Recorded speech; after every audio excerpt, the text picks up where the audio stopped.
हे guys, मैं हूं सचिन निगम और आज की इस वीडियो में हम बात करने वाले हैं फैंटास्टिक फोर के बारे में। काफी लोग पूछ रहे हैं कि भैया फैंटास्टिक फोर की कोई अपडेट, कोई लीक, कुछ नया आया है। तो सारी की सारी जो अपडेट है बिल्कुल लेटेस्ट वाली, आज वाली, वो सारी अपडेट मैं तुम्हें देने वाला हूं और इंक्लूडिंग मार्वल ने इसका ऑफिशियल सिनॉप्सिस भी रिवील कर दिया है। ओके, तो फटाफट से इसके बारे में बात करते हैं। हे गाइस, मैं हूं Sachin Nigam and let's begin this video. सबसे पहले सिनॉप्सिस पढ़ लेते हैं। सिनॉप्सिस से काफी सारी चीजें क्लियर होती हैं और पता चलता है कि मूवी का डायरेक्शन क्या है। और इस बार जो सिनॉप्सिस है वो मार्वल ने ऑफिशियली निकाला है अपने इंस्टाग्राम के थ्रू। तो या इसको पढ़ते हैं और समझते हैं कि एक्चुअली में चल क्या रहा है। तो उसकी सिनॉप्सिस में लिखा है, set against a vibrant background of 1960s inspired retro futuristic world. इसका मतलब ये है कि इस मूवी में ना जो टाइमलाइन है वो है 1960 की, और ये एक डिफरेंट टाइमलाइन है ऑब्वियसली, क्योंकि यहाँ पे लिखा है फ्यूचरिस्टिक बैकग्राउंड। तो 1960 में ऑब्वियसली हमारी अर्थ पे तो कोई फ्यूचरिस्टिक बैकग्राउंड नहीं था। इसका मतलब ये है कि कहीं ना कहीं इन 1960 किसी और अर्थ पर बेस्ड है जहां पर हमें फैंटास्टिक फोर देखने को मिलेंगे। उसके बाद यहाँ पे लिखा है the fantastic four the first steps introduces Marvel first family, यानी मार्वल की फर्स्ट फैमिली को इंट्रोड्यूस किया जा रहा है। रीड रिचर्ड्स यानी कि मिस्टर फैंटास्टिक, सू स्टॉर्म यानी कि इनविजिबल वुमन, जॉनी स्टॉर्म यानी कि human torch and Ben Grimm यानी कि the thing, as they face their most daunting challenge yet, forced to balance their roles as heroes with the strength of their family bond. उनको अर्थ को defend करना पड़ेगा एक space God से जिसका नाम है गैलेक्टस, जिसको प्ले कर रहे हैं रैल्फ नीसन। अब ये पॉइंट काफी ज्यादा इंपॉर्टेंट है क्योंकि इसके अंदर मार्वल ने ये चीज कंफर्म कर दी है कि इस मूवी का मेन विलन कौन होने वाला है। That is going to be Galactus and I can not be happier. मतलब ऑनेस्टली मैं जानता हूँ कि 2005 वाली ले लो चाहे 2015 वाली ले लो।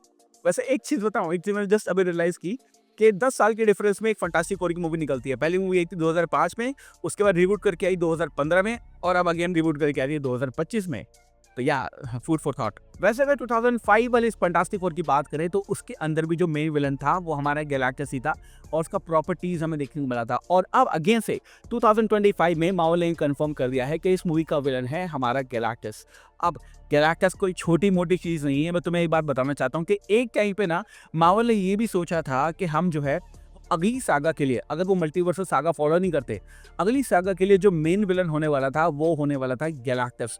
और ये मेरी कोई पुरानी वीडियो अगर तुम उठा के देखोगे लगभग 3 या 4 साल पुरानी, मतलब उससे भी ज्यादा पुरानी, तो ऑब्वियसली तुम्हें वहां पे दिखेगा। लेकिन अब ये चीज कंफर्म है कि आपको इस पूरी मूवी के अंदर ना गैलेक्टस एज अ विलन देखने को मिलेगा and as a main villain देखने को मिलेगा। अब गैलेक्सिस की अगर बात कर ले तो उसको प्ले करने रैल्फ रीसन, इन्होंने जो है ऑलमोस्ट जो है इनकी शूटिंग जो है वो कंप्लीट कर ली है। शूटिंग कंप्लीट होने ही वाली है, मतलब कभी भी आई थिंक 2-3 हफ्ते में पूरी मूवी की शूटिंग खत्म हो जाएगी। जो लाइव एक्शन पार्ट है वो भी रिकॉर्ड हो चुका है, जो वॉइस ओवर पार्ट है वो भी ऑलमोस्ट रिकॉर्ड हो चुका है, और इस मूवी की शूटिंग जो है वो कभी भी खत्म हो सकती है। तो जैसे कि मैं बात कर रहा था हमारे गैलेक्टस की, तो गैलेक्टस कोई छोटा मोटा चीज नहीं है। कुछ लोग बोलते हैं गैलेक्टस जो है वो वर्ल्ड को खाता है, वो यूनिवर्सेस को खाता है, बट एक्चुअली में जो गैलेक्टस है वो एक फोर्स है। गैलेक्टस जो है वो उतना ही इंपॉर्टेंट है जितना इंपॉर्टेंट कुछ और हो सकता है। मतलब अगर जैसे आपने पता होगा, अभी आपने एगाथा देखा था, तो एगाथा में जैसे बोलते हैं कि मैं भी बहुत ज़्यादा इंपॉर्टेंट हूँ because I am the order of things. जो चीज़ पैदा हुई है वो मरेगी। तो जो हमारा गैलेक्टस है वो भी कॉस्मिक बैलेंस रखता है। कुछ चीज़ अगर ज़्यादा होती है तो वहाँ पे गैलेक्टस पहुँच के उसको खत्म भी करता है। तो yeah is going to be a big villain. लेकिन इसका मतलब ये नहीं है कि इसके अंदर आपको और विलन देखने को नहीं मिलेंगे। और इन और विलन्स के बारे में मैं अभी थोड़ी देर बात करता हूँ, पहले सिनॉप्सिस कंप्लीट कर लेते हैं। इसके बाद यहाँ पे लिखा है कि गैलेक्टस का एक हेरर होने वाला है जो कि होने वाली है सिल्वर सर्फर। उसको प्ले करेंगी जूलिया गार्नर। अब जूलिया गार्नर की बात करें तो कुछ लोग बोलेंगे कि सिल्वर सर्फर फीमेल नहीं होना चाहिए, बट मेरे को फर्क नहीं पड़ता इससे। मैं ये बोलना चाहता हूँ तुम्हें कि जूलिया गार्नर की तुमने एक्टिंग देखी है, तुमने शो देखे हैं उनके, ओजाक देखा है तुमने, उनकी फिल्म वाली एक्टिंग देखी है। भाई साहब इतनी बढ़िया एक्ट्रेस है अपने टाइम की। मुझे लगता है कि यंग लोगों में अगर एक्टर्स की बात करें ना तो Julia Garner is one of the finest actor we have. तो भाई ये बिल्कुल मत सोचना कि फीमेल हमें एक्ट्रेस देखने को मिलेगी एज सिल्वर सर्फर। मैं तो बस उनकी एक्टिंग को देखने के लिए एक्साइटेड हूँ, और ये मार्वल ने अब कंफर्म कर दिया है कि she is joining Marvel Cinematic Universe as Silver Surfer. इसके बाद यहाँ पे लिखा है कि गैलेक्टस का जो प्लान है वो इंटायर प्लैनेट को डिवावर करने का है, और इतनी बड़ी बात नहीं थी, लेकिन suddenly it gets very personal. अब यहाँ पर ना गैलेक्टस जो है वो पूरे प्लैनेट को खाना चाहता है, लेकिन ये कोई बड़ी बात नहीं है फंटास्टिक फोर के लिए। लेकिन यहाँ पे ये भी लिखा है कि suddenly it gets very personal. अब ऐसा क्या होने वाला है मैं तुम्हें बताता हूँ। D23 वाले लीग के अंदर ना हमने एक चीज देखी थी, जो गैलेक्टस है वो खिड़की में से झांकता है और कुछ ढूंढ रहा है वो। और लीक्स ये कह रहे हैं कि हमारा जो गैलेक्टस है वो ढूंढ रहा है फ्रैंकलिन रिचर्ड्स को। जी हाँ, फ्रैंकलिन रिचर्ड्स कौन है मैं तुम्हें बताता हूँ। Franklin Richards Marvel Cinematic universe में होने वाला और मार्वल कॉमिक्स में सबसे खतरनाक, सबसे पावरफुल म्यूटेंट है।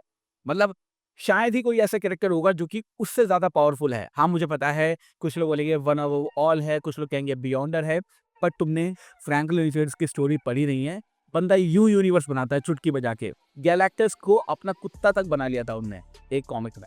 तो या इट्स अ बिग थिंग, क्योंकि जो गैलेक्टस है वो अगर किसी से डरेगा तो वो डरेगा फ्रैंकलिन रिचर्ड्स से। और यहाँ पर ना ये चीज़ कन्फर्म हो रही है कि जो गैलेक्टस है वो धरती में जब आएगा तो वो बेसिकली फ्रैंकलिन रिचर्ड्स को ही ढूंढ रहा है। अब फ्रैंकलिन रिचर्ड्स की बात कर ही रहे हैं तो मैं आपको बताता हूँ, ये हमारी सू स्टॉर्म और लीडी रिचर्ड्स का बेटा है और ये एक मार्वल का म्यूटेंट माना जाता है। अब ऐसा जरूरी नहीं है कि मूवी के अंदर भी ये ऐसा म्यूटेंट ही काम करेगा, हो सकता है ये कुछ बताने और कि भाई ये म्यूटेंट नहीं है कुछ और है, लेकिन पावर उसमें इतनी ज्यादा है कि एक्चुअली में गैलेक्टस को उससे डरना चाहिए और लगता है शायद इस मूवी के अंदर वो उससे डरने वाला भी है। इस मूवी में ना तुम ये मत सोचना कि हमें फ्रैंकलिन रिचर्ड्स जो देखने को मिलेगा बहुत ही बड़ा देखने को मिलेगा।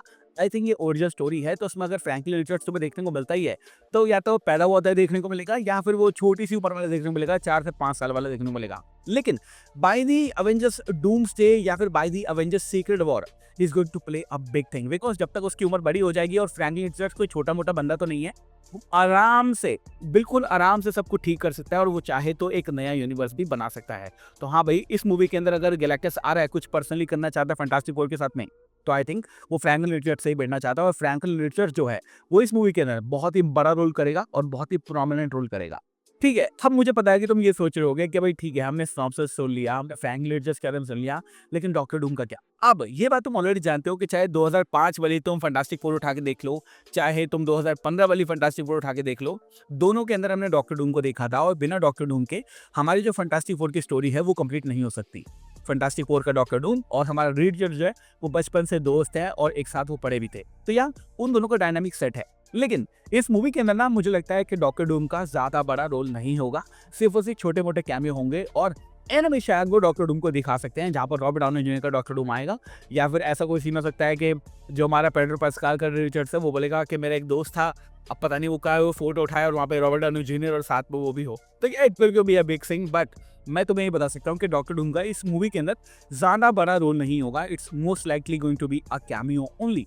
तो ये मान के चलना कि हाँ डॉक्टर डूम तो देखने को मिलेगा लेकिन ज्यादा देर देखने को नहीं मिलेगा। ठीक है, मैं बात करता हूँ और ज्यादा विलन की। अब शुरुआत के दिन ना तुम्हें हो सकता है और बहुत सारे विलन देखने को मिले, छोटे मोटे विलन देखने को मिले, और बेसिकली ना ये कोई ओरिजिनल स्टोरी तो नहीं है, इसमें तुम्हें छोटे मोटे विलन दिखाए जाएंगे शुरुआत में जो फैंटास्टिक फोर है वो उनको बीट कर रहे हैं और फैंटास्टिक फोर जो है वो अपने यूनिवर्स के अंदर एक बड़ा नाम है, वो ऑलरेडी सब लोग उनको जानते हैं, मतलब शायद अवेंजर्स की तरह उनको भी लोग पसंद करते हैं, उनके लिए भी क्लैपिंग करते हैं और बेसिकली उस पूरे यूनिवर्स के अंदर ना पूरे अर्थ के ऊपर ना अगर फैंटास्टिक फोर है तो वो एक वेल नोन टीम है। और मूवी की शुरुआत में हमें कुछ छोटे मोटे विलन दिखाए जाएंगे जहां पर फैंटास्टिक फोर उनको बीट कर रही होगी and that is going to be a montage only. Last में एक चीज मुझे और पता चली है, वो ये है कि इस मूवी के अंदर आपको टीवीए का इन्वॉल्वमेंट देखने को मिलेगा, यानी कि टाइम वेरियस अथॉरिटी का मूवमेंट देखने को मिलेगा। और टाइम वेरियस अथॉरिटी जो है वो रीड रिचर्ड्स के पास आएगी और बोलेगी कि हमें तुम्हारी मदद की जरूरत है, हम चाहते हैं तुम एक ऐसी फैसिलिटी बनाओ, एक ऐसी जगह बनाओ जहां पर हम एंकर बीन को ला के रख सकें, क्योंकि जो मल्टीवर्स है वो खत्म हो रहा है। तो भाई बिल्कुल पॉसिबल है। रीड रिचर्ड्स जो है मिस्टर फैंटास्टिक कितना स्मार्ट है, साथ साथ अगर वो अपने बेटे के साथ मिल जाए हमारे फ्रैंकलिन रिचर्ड्स के साथ में, तो भाई बहुत कुछ हो सकता है। तो ऐसा पॉसिबल है कि हमें टीवी इसके अंदर आपको देखने को मिलेगी, टीवी आएगी बोलेगी भैया हमें मदद कर दो, एंकर बीन्स को लेकर आना है, एक जगह पर रखना है, शायद वो बैटल वर्ड भी हो सकता है, समझ रहे हो। तो yeah this movie is going to be insane. अगले साल या आने वाले जुलाई 2025 में 25 तारीख को भी रिलीज हो सकती है, कुछ लोग कह रहे हैं 11 तारीख को भी रिलीज हो सकती है, भाई ज़्यादा टाइम नहीं है, ऑलमोस्ट 6 मंथ्स बचे हैं, तो इसका ट्रेलर कभी भी एक्सपेक्ट कर सकते हो। मैं मान के चल रहा हूँ कि जनवरी के अंदर या जनवरी के एंड में, फरवरी की शुरुआत में आपको उसका ट्रेलर देखने को मिल सकता है। And I am very much excited for this movie, क्योंकि इस मूवी के अंदर ना एलिमेंट्स बहुत सारे हैं। फैंटास्टिक फोर है, उनकी ओरिजिनल स्टोरी के साथ साथ पावर है, गैलाक्टस है, सिल्वर सर्फर है, डॉक्टर डूम है, फ्रैंकलिन रिचर्ड्स है, और भाई पता नहीं क्या क्या है फ्यूचर के लिए अगर सेटअप करना है, तो ये एक बहुत ही बड़ी मूवी है। तो I am very much excited, और ये है वो सारी अपडेट जो कि मुझे तुम्हें देनी थी। तो thank you so much for watching this video. मैं हूं सचिन निगम, मिलूंगा आपसे अगली वीडियो के अंदर। Bye guys, take care, love you all and have a great amazing day.